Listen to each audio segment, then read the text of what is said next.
Hello दोस्तों, मेरा नाम है ग्लोरी और आज के इस वीडियो में हम आप लोगों को बताने वाले हैं मैथ्स क्लास 9 चैप्टर नंबर 1 जो कि है हमारा नंबर सिस्टम। इसके कुछ इंपॉर्टेंट 10 MCQs। इसकी पहले की वीडियो में भी हमने 10 MCQs देखे थे और आज हम और भी 10 MCQs देखने वाले हैं। देखिए, हमेशा क्या होता है कि एग्जाम में MCQs आएंगे एक एक नंबर के। हो सकता है 20 MCQs हैं, उसमें से आपने 10 गलत कर दिया, 12 गलत कर दिया, थे तो सारे एक एक नंबर के ही, लेकिन वो सारा आपका मार्क्स डिडक्ट होता चला गया और आपके ग्रेड्स गिर गए मैथ्स में। तो यही होता है, ठीक है। तो हमें MCQs को भी अच्छे से पढ़ना चाहिए, उसको हल्के में नहीं लेना चाहिए, क्योंकि एक एक नंबर का ही होता है लेकिन हमारे ग्रेड्स गिरा देता है। तो देखिए, सबसे पहला क्वेश्चन अगर हम यहाँ पे देखें तो हमारा फर्स्ट क्वेश्चन है Which of the following statement is or are correct? मतलब कि कौन सी स्टेटमेंट या फिर कितनी स्टेटमेंट्स यहाँ पे सही हैं, कौन कौन सी स्टेटमेंट सही हैं। सबसे पहला क्या है स्टेटमेंट आपका, every integer is a rational number. सबसे पहले हमें ये जानना होगा इंटीजर क्या होता है। तो वो इंटीजर भाई सिंपल सा है। इंटीजर क्या होगा, बहुत सिंपल है। इंटीजर मतलब 0, 1, 2, 3, 4, 5 and so on. Similarly, -1, -2, -3, -4 and so on. ये आपका पूरा कलेक्शन क्या है, इंटीजर्स का कलेक्शन है। क्या बोल रहा है कि हर एक इंटीजर क्या है, एक रैशनल नंबर है। रैशनल नंबर सिर्फ ऐसे नंबर्स होते हैं जिनको आप रेशनल नंबर सिर्फ ऐसे नंबर्स होते हैं जिनको आप p/q के फॉर्म में रिप्रेजेंट कर सके। एंड p और q उसमें क्या होते हैं, इंटीजर्स होते हैं, और q जो है वो 0 के इक्वल नहीं होता है। अब देखिए, q is not equal to 0 क्यों लिखते हैं, क्योंकि p एंड q इंटीजर्स हैं, तो इंटीजर्स में 0 भी आ जाता है। That's why q is not equal to 0, मतलब कि p 0 हो सकता है, q 0 नहीं हो सकता। तो यहाँ पे रेशनल नंबर की प्रॉपर्टी ही यही है कि आप उनको p/q के फॉर्म में लिख सकें, p और q उसमें से इंटीजर हो, q की वैल्यू 0 ना हो। तो देखिए, जितने भी यहाँ पे इंटीजर हैं आप सबके नीचे बाई वन मतलब अपॉन 1 नीचे आप लगा सकते हैं, एंड इस तरीके से वो p/q की फॉर्म में आ जाएगा। तो हम ये कह सकते हैं कि सारे के सारे इंटीजर क्या हैं, सारे के सारे इंटीजर आपके रेशनल नंबर्स हैं। अब आगे, every rational number is an integer, नहीं। अगर मेरे पास 3/7 है, ये क्या एक रेशनल नंबर है, but if we talk about कि ये इंटीजर भी है, तो नहीं, ये इंटीजर नहीं है। तो हम ऐसा नहीं बोल सकते कि हर एक रेशनल नंबर इंटीजर है। जी हाँ, हर एक इंटीजर रेशनल है, पर हर एक रेशनल इंटीजर नहीं है। नेक्स्ट क्या है, a real number is either rational और इररेशनल नंबर। देखिए, रियल नंबर्स जो होते हैं, रियल नंबर्स को क्लासीफाई ही इस तरीके से किया गया है, एक आपके रेशनल्स हो गए और एक आपके इररेशनल्स हो गए। तो हैं तो ये रियल नंबर्स के ही पार्ट ना, हैं तो ये रियल नंबर के ही पार्ट। तो रियल नंबर का पार्ट है तो रेशनल भी इसी में आएगा, इररेशनल भी इसी में आएगा, ठीक है। अब आगे देखिए, यानी कि ये स्टेटमेंट भी आपकी सही है। Next, every whole number is a natural number. पहली बात तो होल नंबर्स में अगर मैं देखूं तो होल नंबर्स में मेरे पास क्या आएगा, 0, 1, 2, 3, 4, 5 and so on. But if we talk about natural numbers, तो मेरे पास नेचुरल नंबर में भैया बस 1, 2, 3, 4, 5 एंड सो ऑन, 0 नहीं आता है उसमें। तो 0 आपका होल नंबर है बट नेचुरल नंबर नहीं है। तो आप ऐसा नहीं कह सकते कि हर एक होल नंबर क्या होता है, नेचुरल नंबर होता है। हाँ, हम ये बोल सकते हैं कि हर एक नेचुरल नंबर होल नंबर होता है, लेकिन हर एक होल नंबर नेचुरल नंबर नहीं होता है। फॉर एग्जाम्पल 0 होल नंबर तो है पर नेचुरल नंबर नहीं है। तो यहाँ पे क्या हुआ कि फर्स्ट वाला सही है, थर्ड वाला सही है। सो ऑप्शन ए में ओनली सेकेंड, ऑप्शन बी में ओनली थर्ड, ऑप्शन सी में फर्स्ट एंड थर्ड, तो सी वाला हमारा करेक्ट हो जाएगा। नेक्स्ट देखिए, the simplest form of 1.6 and 6 के ऊपर क्या है, बार इज। अब हमने देखा है कि जब भी non terminating but repeating decimals होते हैं तो आप उनको p/q की फॉर्म में कैसे रिप्रेजेंट कर सकते हैं। तो वही चीज हम यहाँ पर भी करेंगे। हम क्या करेंगे, देखिए, पहली बात, हमें यहाँ पे MCQs में अपना करेक्ट ऑप्शन चूज करना है। ऐसा नहीं है कि हमें सॉल्यूशन दिखाना है। तो जब हमें सॉल्यूशन नहीं दिखाना है तो यार हम अपना टाइम क्यों वेस्ट करें, है ना। हम सीधे करते हैं। तो x को माना 1.666, ठीक है। अरे यार 6666 हम सॉल्व नहीं कर रहे हैं तो लिख देते हैं। अब यहाँ पे देखिए बार जो है वो 1 डिजिट पे है, बार सिर्फ 6 पे है एंड 6 एक 1 डिजिट नंबर है। तो यहाँ अगर हम देखें तो आप 10 से मल्टीप्लाई करेंगे क्योंकि बार 1 डिजिट पे है, बार यहीं 2 डिजिट पे होता, so you have to multiply by 100। तो यहाँ पे 1 डिजिट पे है तो 1 से करेंगे, यानी कि 10 से करेंगे तो 16.666 आ जाएगा, यानी कि चलता रहेगा। अब इसमें से इसको सब्ट्रैक्ट करेंगे तो 10x minus x equals to 16.666 minus 1.666। मेरे पास इधर आया 9x, उधर आया मेरे पास 15। 16 में से 1 गया 15, x इक्वल्स टू 15/9। कट करते हैं इसको, 3 3 देन 3 5 तो हमें मिला x इज इक्वल्स टू 5/3। तो यानी कि 5/3 कौन सा ऑप्शन में है? बी ऑप्शन में है, तो ये मेरा करेक्ट ऑप्शन हो जाएगा। नेक्स्ट क्वेश्चन देखिए, the decimal expansion that a rational number can not have is. अब रेशनल नंबर के लिए कुछ कंडीशंस होती हैं। फॉर एग्जाम्पल अगर आपके पास रेशनल नंबर है तो रेशनल नंबर कब होगा? जब या तो वो टर्मिनेटिंग होगा, नंबर 1, या तो वो टर्मिनेटिंग होगा, या तो वो नॉन टर्मिनेटिंग बट रिपीटिंग होगा, नॉन टर्मिनेटिंग बट रिपीटिंग होगा। तो इसमें क्या है? इसमें यही है ना 2 कंडीशन, या तो टर्मिनेटिंग होगा या तो नॉन टर्मिनेटिंग बट रिपीटिंग होगा। मान लीजिए कोई ऐसा डेसिमल एक्सपेंशन आ गया जो कि नॉन टर्मिनेटिंग है, ऑल्सो नॉन रिपीटिंग भी है, then what will you do? तो ये केस आपका चला जाता है इर्रेशनल वाले में। किसमें? इर्रेशनल वाले में। तो यानी कि रेशनल नंबर का डेसिमल एक्सपेंशन कैसा नहीं हो सकता? नॉन टर्मिनेटिंग नॉन रिपीटिंग नहीं हो सकता, नॉन टर्मिनेटिंग नॉन रिपीटिंग। ठीक है, तो ये केस इर्रेशनल का हो जाता है, इसीलिए रेशनल नंबर का डेसिमल एक्सपेंशन कभी भी ऐसा नहीं हो सकता, या तो ये होगा या तो ये होगा। सो देखिए फर्स्ट आपका ए वाला क्या है? 0.25। ये क्या है? एक टर्मिनेटिंग डेसिमल है, तो ये हो सकता है 0.2528। 28 इज रिपीटिंग बिकॉज उसके ऊपर बार है, तो ये कंडीशन भी हो सकती है।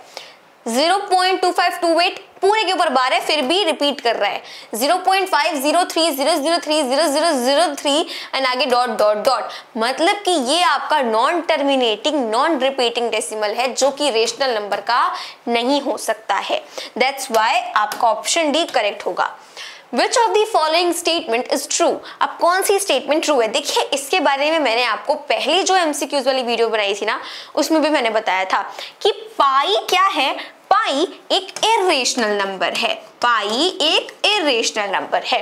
But if we talk about 22/7 तो वो एक रेशनल नंबर है। अब आप बोलेंगे बट यार, बट पाई जो है वो इर्रेशनल है, लेकिन पाई की ही तो वैल्यू 22/7 है, तो वो रेशनल कैसे हुआ?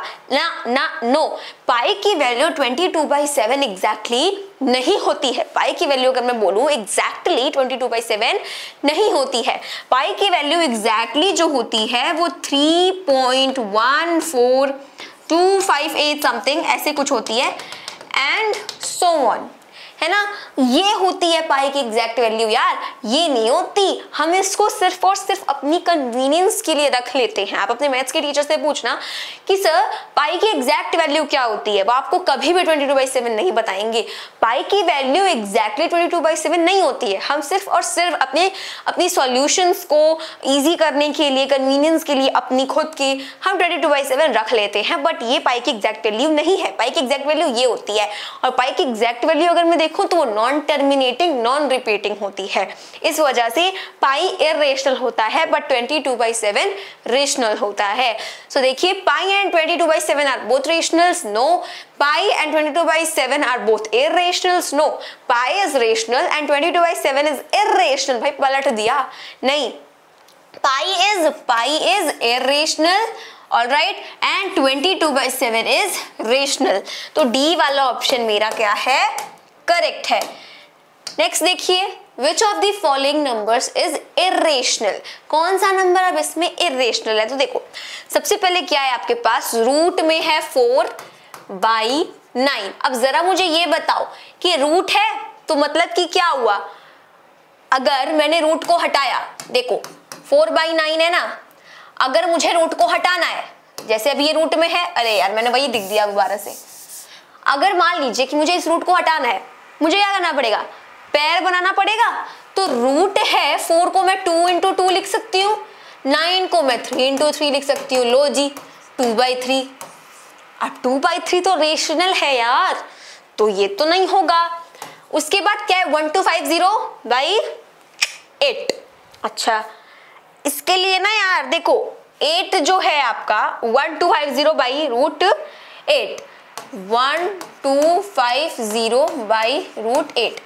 अब देखो 8 को मैं क्या लिख सकती हूँ, तो सीधा सा क्या करेंगे 1250 का प्राइम फैक्टराइजेशन करेंगे। तो 1250 देखिए 2 6 12, 2 2 4, देन 5 आ गया, 5 से करेंगे, 5 1 5, देन 2, देन 5, फिर 5 से किया 25, फिर 5 से किया 5, फिर 5 से किया 1। अब यहाँ पे मैं लिख दूंगी 2 × 5 × 5 × 5 × 5 बाई, अब 8 का तो हम सब जानते हैं 2 × 2 × 2। अब जरा मुझे ये बताइए कि यहाँ पे 5 का एक पैर बना, इधर भी 5 का एक पैर बना, 2 का एक पैर बना, तो ये दोनों 5 मेरे बाहर आ गए, तो 5 × 5/2 आ गया। रूट में ऊपर क्या बच गया मेरे पास, 2 बच गया, इधर भी मेरे पास रूट में 2 बच गया, तो ये मेरे कैंसल आउट हो जाएंगे। अब यहाँ पे अगर मैं देखूं तो 25/2 आ गया है, ये तो रेशनल है। आगे देखते हैं, ये भी नहीं होगा। √8, अब √8 को मैं 2 × 2 × 2 लिख सकती हूँ, तो इसका पेयर बन गया, लेकिन ये √2 अंदर ही रह जाएगा। इसका मतलब ये क्या है, इर्रेशनल है, तो ये मेरा करेक्ट ऑप्शन है। वहीं पे अगर आप इसको भी सॉल्व करेंगे तो आपको रेशनल ही मिलेगा। नेक्स्ट देखिए, which of the following is a rational number. अब इसमें से कौन सा रेशनल है, तो देखो भाई यहाँ पे ये 1 क्या है, रेशनल है, √3 क्या है, इर्रेशनल है। तो कभी भी इर्रेशनल और रेशनल का जो सम होता है वो हमेशा इर्रेशनल होता है। इर्रेशनल और रेशनल का जो डिफरेंस होता है वो भी इर्रेशनल होता है। ऑलराइट, वैसे ही इर्रेशनल है यहाँ पे आपका, एंड प्लस रेशनल है, तो वो क्या आएगा, इर्रेशनल ही आएगा। जैसे कि √3 है प्लस 1 है, तो ये इर्रेशनल है। पाई की वैल्यू 3.14 समथिंग होती है ना, तो इर्रेशनल। उसके बाद 2√3 इर्रेशनल, इसके बाद 0, तो इसका मतलब ये मेरा क्या है, रेशनल है, बिकॉज 0/1 आ तो गया p/q की फॉर्म में। नेक्स्ट देखिए, अ rational number between -3 and 3 is, ये ना कॉमन सेंस वाला क्वेश्चन है। अब इसको ये नहीं कि आप माना ये फिर डिनोमिनेटर सेम, फिर इसके बीच का रेशनल नंबर निकालो तब चेक करो, ये कॉमन सेंस है यार। फॉर एग्जाम्पल मैं क्या करती हूँ, मैं यहाँ पे लेट्स सपोज एक है ना ऐसे नंबर लाइन बनाती हूँ, जैसे ये है। अब आप मान लीजिए यहाँ 0 है, यहाँ 1 है, यहाँ 2 है, यहाँ 3 है, यहाँ 4 है, यहाँ 5 है, यहाँ -1 है, यहाँ -2 है, यहाँ -3 है, यहाँ -4 है। ऑलराइट, मुझसे क्या बोला है, -3 और 3 के बीच का रेशनल नंबर बताओ। तो ऑप्शन में देखिए 0 है, तो ये मेरे पास 3 रहा, ये मेरे पास -3 रहा, इनके बीच में 0 आ रहा है। बहुत बढ़िया, ऑप्शन ए करेक्ट है मेरा। बस इसको ठोक दीजिए इसको, ये सही है आपका, क्योंकि -4.3, तो -4 बाहर चला गया -3 के यार, तो वो नहीं होगा। -3.4 ये भी बाहर चला गया, 0.4 बाहर गया है, तो -3 और 3 के बीच में कैसे आएगा। अब देखिए ये 1 पॉइंट समथिंग करके है, तो अगर मैं इसमें देखूं ना, तो ये जो नंबर है आपका, ये क्या है, ये बीच में तो आ रहा है, ये -3 और 3 के बीच में तो आ रहा है। आप कहोगे भी बीच में आ रहा है, लेकिन ना यार, ध्यान से पढ़ो, रैशनल नंबर बोला है, इर्रेशनल नहीं बोला। ये इर्रेशनल नंबर है क्योंकि नॉन टर्मिनेटिंग, नॉन रिपीटिंग है, तो डी वाला नहीं होगा। ठीक, नेक्स्ट देखिए, the product of a non zero rational number with N irrational number is. अब यहाँ पे product of a non zero rational number, यानी कि एक इर्रेशनल है, उसमें आप मल्टीप्लाई कर दो एक रेशनल का, तो प्रोडक्ट क्या आएगा, देखो यही देखा था ना, ये रेशनल है, ये इरेशनल है, प्रोडक्ट क्या है, इरेशनल है। लो ठोक दीजिए। अब आगे देखते हैं, the sum of 0.2 bar plus 0.5 bar is, अब इसके लिए हमें सॉल्व करना पड़ेगा। सॉल्यूशन नहीं दिखाते यार अपन, देखो x है, अब यहाँ पे 0.22222 चलता रहेगा वो, ऐसे ही मैंने 10x इक्वल्स टू 2.22222 कर दिया, माइनस करें दोनों को 9x आया, इधर 2 आया तो x इक्वल्स टू 2/9 आ गया। बहुत बढ़िया, क्या चाहिए अब, तो ये मेरे पास आ गया, क्या है 2/9 है। चलिए y मान लेते हैं 0.555 एंड सो ऑन, वैसे ही 10x equals to 5.555 so on, minus करा 9x इक्वल्स टू 5, तो अरे y लेट किया था ना भाई, हाँ तो y है 9y equals to, so y equals to 5, हाँ जी 5/9, ये आ गया मेरा किसका, इसका, दोनों का सम बोला है, इनको जोड़ दें तो 2/9 प्लस 5/9 क्या आ जाएगा 7/9, तो ये रहा मेरा ऑप्शन बी। नेक्स्ट देखिए क्वेश्चन नंबर 10। क्वेश्चन नंबर 10 में क्या है, which one of the following statement is true. देखिए, the sum of two irrational numbers is always an irrational number.